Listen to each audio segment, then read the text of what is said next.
Welcome to the Colorado Real Estate Leaders Podcast, brought to you by Trailstone Insurance Group, bringing you interviews with Colorado's best real estate and mortgage professionals, empowering you to understand the current trends in the housing market so you can make the American dream your reality. Enjoy today's episode. Well, it's a great day in Colorado, and welcome to the Colorado Real Estate Leaders Podcast. Today, we have with us Liz Waldmann, who's a broker associate with Keller Williams Realty DTC. Liz, welcome to the program. Thank you. Excited to be here. Yes, I always love talking with people. It's always neat to talk about business and what their perspectives are, unique backgrounds that you always get. But I always love starting off with, give us your story. What's your background and how did you get into the real estate industry? Yeah. So basically I went to college. I graduated with a film degree and got over the film industry. That's a perfect lead into real estate. Who knows? So I went into the corporate world and that slowly killed me. And at that time, my dad had been doing real estate for a little bit. He was a commercial pilot and retired and got bored, decided he needed a hobby and started selling houses and did it well enough that he needed some help. So he kept bugging me about joining him. And finally I said, you know what, Dad, I'll give it a try. And 10 years later, here we are. Interesting. Do you find that any of your film and corporate background has gotten integrated in with what you do as a real estate agent? A lot of egos in film, a lot of egos in real estate. There's that. Yep. Yeah, no, but I am able to use, my film skills and film knowledge to use that for marketing and promoting and all that fun stuff. Yeah, maybe staging or things like that. So I would think that is the case. Yeah. Yeah, definitely making use of that. Now, 10 years you mentioned that you've been in the business. We also know you're millennial. Talk about that. Talk about that perspective that you're able to bring to the market. Yeah. So, I got into the business. I got my license just a few days after I turned 25. And so I was pretty much just working with other people I knew that were my age, that were millennials. And we're all young at the time and trying to figure out, what do we do in this world? And so it started with some just really challenging situations, trying to get money for a 1-bedroom condo, and at the time felt so expensive. And the whole industry, I felt like, was trying to figure out what is the millennial buyer? What are they doing? They've been living in the basement of their parents' home for forever. Yeah. Why don't they get a job, and why aren't they leaving? And a lot of and a lot of millennials were saying, well, I don't want to commit to anything. What if I move in a year to Portland or whatever? And by immersing myself into that and buying a house myself and understanding that, sure, maybe you can buy a home with $3,000 and live in it for a year, move to Portland, rent it out, make some money and build wealth that way. I've been able to change a lot of millennials' lives, and I think we're starting to get a better idea of what it looks like as the millennial buyer and now coming around to be millennial seller. Yeah, things definitely changed for millennials. A lot of people are able to take advantage of remote work. I've seen VRBOs and things like that where people put them up and go stay for 3 months and all. So that's awesome that you're able to give them perspective. I guess, is it fear that holds them back for maybe a millennial buying because they think they're going to move to Portland or wherever? I think we have commitment issues. But at the same time too, we're dealing with a lot of student debt and Sure. With people living in their parents' basement, not so much anymore now that the millennials are getting older, but money's been a challenge for a lot of us. That being said, there are plenty of programs out there with good lenders that can get you into a home for a little bit amount of money if you qualify for it. And even in a tough market, I've had a lot of success getting people under contract where they're not overpaying, where we're getting under list price accepted offers. So it's changing. So if that millennial wants to be mobile and virtual and, not commit, is there a strategy within real estate that you find that you are presenting to them to meet both of those? Like, hey, you can buy this house and we can get you in a nice program, and you could easily rent it out and then maybe turn it into a, short-term rental. What are you finding that way that is the strategy they're resonating with? Yeah, so really it's a lot of it is just my own experience with buying and selling. I bought a house when I was 20, my very first house when I was 26. And a few years later, I ended up leaving it with the intention of renting it out, and decided after I left it that I wanted to sell it, took the money from that, bought my next place and bought an investment property with it as well. And so, part of it is explaining my own story and how I got there. And even if you buy and you decide to leave, I had a client who bought a house and he got relocated within 6 months, and he's held onto that property for about 6 years now, renting it out, and it's gained about 50% in value. So, it afforded him to buy a place where he moved to. Yes. I think sometimes people, maybe even the perspective of how you look at real estate as, a place to live or a long-term investment or, a tool like you just mentioned there. So I think that mindsets can predicate what you're going to do as far as the strategy goes. Yeah, mindset and knowing that it's been done before. You're not going to be the first person to ever go through this experience ever. And if somebody's been able to do it and succeed at it, you're capable of doing it as well. Mm-hmm. So you haven't had 30 years of experience in the corporate world, and then you got into real estate, and now the difference has been this. But what would you say that real estate has done to kind of fast track your career as an investor or just as a professional? Yeah, I mean, without ever getting into real estate, I think I probably wouldn't even own a home today. Wow. Yeah, and at this point, it was never on my mind. And at this point, I have 3 homes. One is my primary, and 2 are investment properties. And from there, it's been a life-changing, wealth-building situation where the goal is to continue to invest in real estate. I mean, obviously, I think everybody should diversify where they invest, of course.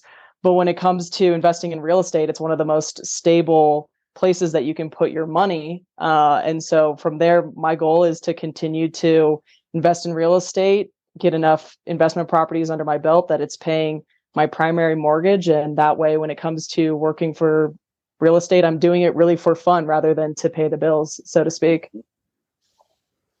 That's huge. And I think that a lot of people don't look at it that way. They just look at it like, I've got to hustle and grind. But if you can kind of, factor in, if I can just earn X, that takes care of my mortgage, and then that takes the pressure off of grinding so much. And I would suspect that if we had a sales psychologist on the line with us, we could ask the question, how impactful is it to be able to work with clients from the position of not having to close that sale? And it's been said, you can smell commission breath, and maybe there's people in the real estate industry that are like, man, I've got to close this deal, and I'm push. But when you get to that point where it's like, hey, look, I'm just kind of serving my clients, and they can tell that, it's almost like the opposite. It just attracts people to you, right? Yeah, absolutely. I mean, at the end of the day, it's always about what the client wants and needs and what works best for them. But it does take a lot of stress off of it, knowing that I don't have to absolutely close that deal, or if it doesn't close, then I'm going to have to hold off on buying something here or there. So I think it puts a lot of people at ease.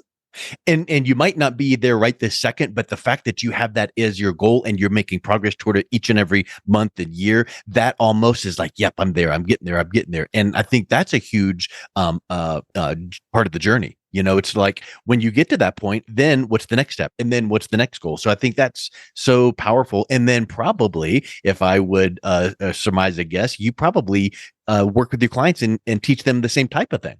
Yeah, exactly. I mean, I tell them my goal and I tell them that they're able to do the exact same thing, and why can't we all achieve that? So my belief is that everybody should invest in real estate in one way or the other, whether it's figuring out if you can do it on your own, or if you're partnering up with 2 or 3 people to help with the down payment just to start somewhere. And they'll see that it's just as life-changing as it has been for me.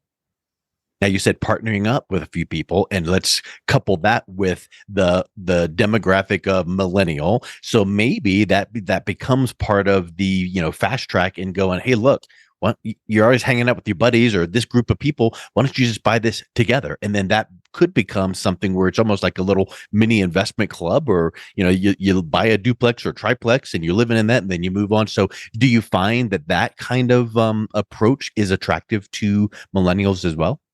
Absolutely. I mean, most millennials know that you need a good amount of money to invest. And then when they're told, well, lenders prefer 20% down, if not 25% down, then that's a lot of cash that they have to figure out how to come up with. And when you break that down in half or thirds or fourths or whatever, it becomes a lot more manageable and a lot more realistic. And it's similar to other investments that you're making, but the payoff in theory is at a higher percentage. Yes. And many times safer. Yes. Yeah. Well, safer, as well as more fun because you're doing it together and you're not feeling like you're on an island. Yep. Yeah. So Liz, when you're working with clients, do you find that there's certain times of the year that are better to buy or sell or invest in a property? Like, oh, hey, this is only whatever month, so let's wait a few months. Or is it like, when the strategy is to buy a piece of primary residence or investment property, let's just make the best decisions, but there's cycles. So what do you find that you're advising your clients in that respect? Yeah. So, I mean, it's the old saying, right, that the best time to buy is now, right? Or the best time to sell is now. It's, for the most part, it comes down to really what makes the most sense for the client. If you need to get into a home in the next couple months, then you should be buying now or selling now. That being said, if you have the opportunity to time the market, pace it somehow, then it's certainly cyclical. Generally, you're seeing at the start of the year that there's not a ton of homes on the market. People slow down with listing their homes in around the holidays. And then they always say, start of the year, we're going to list. And it usually ends up being 1 or 2 months in. At the same time, too, a lot of buyers wait until the start of the year to start doing something. And then it really, really picks up in the spring. So for a buyer, it's a lot more competitive at the start of the year. When if you're able to wait near the end of the year, then you're going to see more homes listed on the market, fewer buyers out there, a little bit easier time. And of course, the same thing, the opposite goes for sellers. Do you find that you're working more with buyers or sellers or investors? I work a lot with buyers. I work a lot with investors, not so much sellers. Again, because I built so much of my business around people my age, millennials, we all started out as first-time home buyers, and they say that people move every 7 years, though it's looking more like every 10 years. And so my first-time home buyers are becoming first-time home sellers and second-time home buyers. But for the most part, and I love working with buyers. I really do. I love working with everybody, but buyers, I think there's a lot of excitement when it comes to buying, and even in the competitive times, we make it work and we figure out the best way to do it. And again, with the cyclical market, we still figure out a way with those folks who are buying in the start of the year to get into a home that they love at a decent price. Now, you mentioned that you like working with buyers. Do you have a favorite experience or client? You don't have to mention names, obviously, but does something come to mind there? I wouldn't say that I have anything in particular, other than when it comes to first-time home buyers, there's nothing more rewarding than when we're sitting down at the closing table. They've gone through all this stress of everything, and finally we're there, and finally they're going to get this house that they've dreamed of getting. It's just, it's super rewarding to see people achieve their dreams. It's just, there's no feeling like it. That's awesome. Yeah, kind of like buying a car. If you bought 5 or 10 cars, it's like, okay, cool, it's a new car. But when it was your first car, that's memorable. That's something that you always remember. So yeah, first time home buyer excitement. What do you find that when you're working with first time home buyers, what are some of the things that you are typically seeing that they have questions on or concerns about that you are addressing right away to set their mind at ease? Yeah, so I think, well, first, when I'm talking with first-time home buyers, the first thing I do is I talk them through the process. I talk every buyer through the process because, again, most people don't buy homes every year, that often that they remember it. Plus it changes enough that it's a nice friendly reminder. So I like to walk them through the whole process so they expect what's going on. And a lot of them don't really understand really most of the steps. And a lot of questions that I get really more than anything is, oh, wait, so I don't pay you? Yeah. Yeah, no, you don't pay me a dime. And the seller's the one who pays me. And if we go out for 6 months or a year and you decide that this just isn't the time, don't feel like you've wasted my time, because it's a journey on your own, and I don't it's worth it for you to figure that out. That's an interesting point, because I know with Google and apps and cell phones, we can go find all kinds of houses that are for sale, and we can drive around and maybe even potentially set up a time to see it. But why? Why wouldn't you have someone that's knowledgeable in the industry that you're not paying a dime to, like yourself, to go, oh, tell me what you're looking for, what area? I'm going to go do some research and I'm going to bring back the best of the best for you. And that saves so much time, but then also you're drawing on your expertise. And yeah, it's not, just blowing smoke. You don't charge because the seller pays it out of that transaction. So your clients, the buyers, they're just getting all of your expertise and take advantage of it. Yeah, and hopefully they enjoy spending time with me as well. Yeah, there's that too. Yeah. Yeah. Well, neat. Do you have any special types of programs that you see out there, like for first-time home buyers? I mean, a lot of times you hear about, first responders or teachers, but what are some of the special ones that you see your buyers taking advantage of? Yeah, so I mean, as far as the teachers and firefighters and all that goes, a lot of those programs don't really exist anymore, which is unfortunate. That being said, there's some basically no down payment programs or little down payment programs for doctors and nurses and people in the medical field. On top of that, there is a lot of down payment assistant programs, grants, and whatnot available that will provide anywhere from 3 to 5% down for a home, and that can be either FHA or conventional, just kind of depends on how it all works out. And as long as the person using that grant stays in the home for at least 2 years, 2 to 5 years, depending on whatever grant they use, they never have to pay that money back. So just some really great opportunities out there that if you don't ask about it, you'll never know. Yeah, you don't know what you don't know. And if you don't ask, you're not going to get. And grant money, that's the important thing to remember. If it's a true grant fund, you don't pay it back. It's free money. Yeah, exactly. And free money to get into a house and change your life. I mean, I've seen folks use that down payment assistance program, stay in a house for a few years, turn around, sell that home, and be able to put 20% down on the next thing. So yes. Take parlay that, stair step it in. And then of course we're not CPAs, so talk to your CPA, but one of the other benefits other than the pride of ownership and the equity growth is, boy, what a nice tax potent write-off there. So that there's so many factors that when you take a look at it and go, I got to live somewhere for the next 3 to 5 years, may as well get into a piece of real estate and start building my wealth, stair stepping that into something. And who knows, you could keep it as a rental. You could buy an investment property. So I think it's just so neat, especially when it's like, here's Liz, been there, done that. I'm doing it. Look at my properties. I found the way that works for me. Let me show you, and I can guide you through the process. Yeah, exactly. And when you think about, your potential earning, when you talk about stocks or whatever, and in real estate, it's on average a 4% gain year over year.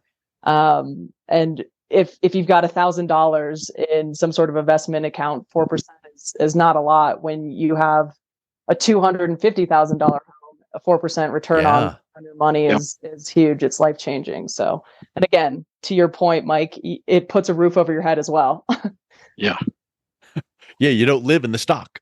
And you typically don't check your phone every 10 seconds to see what the Dow Jones has done and agonize over that. You're actually driving in going, okay, there's my house. Now, yes, there's some little things that you have to fix up, this and that, but you know what? It's all in how you look at it, because let's say you do have to fix this or mow the grass or update that. Sometimes for some people, they really, really enjoy that type of thing because that it really kicks that pride of ownership in again. So there's so many facets to this, but if you want to just look at the dollar value and the monetary and the wealth building, it's just monstrous to take a look at. With hundreds of years of track record of real estate is where most of the wealthy build their wealth. Yeah, exactly. And again, most anybody can do it. So like I said, with those programs, those first time home buyer programs, those grants and whatnot, it's certainly worth looking into and taking advantage of it if you can. And of course, if you can't, there's always options to figure out a way to help increase your ability to qualify and buy a home. Well, Liz, if someone is listening to this going, hey, sounds really interesting, let's see what you can do for me, what's the best way they can learn more and then also reach out and connect with you? Yeah, you can go to our website at www.yourpilothome.com. That's YOUR, pilot, PILOT, home, HOME.com. And you'll see some information on us. You'll see I update the market. I give a market update every month there, and you can head right there. And then of course you can always call or text me at 303-956-2765. And yeah, I'm always happy to answer questions. I'm always happy to talk through the process. And at the end of the day, it's what makes the most sense to the consumer. And if I can be a resource in any way, that's all that really matters. Awesome. Well, Liz, thank you so much for coming on today. It was a real pleasure talking with you. Yeah, thanks for having me. I've had a great time. Thank you for listening to the Colorado Real Estate Leaders Podcast, brought to you by Trailstone Insurance Group. To learn more about the topics mentioned on today's show or listen to past episodes, visit www.coloradorealestateleaders.com.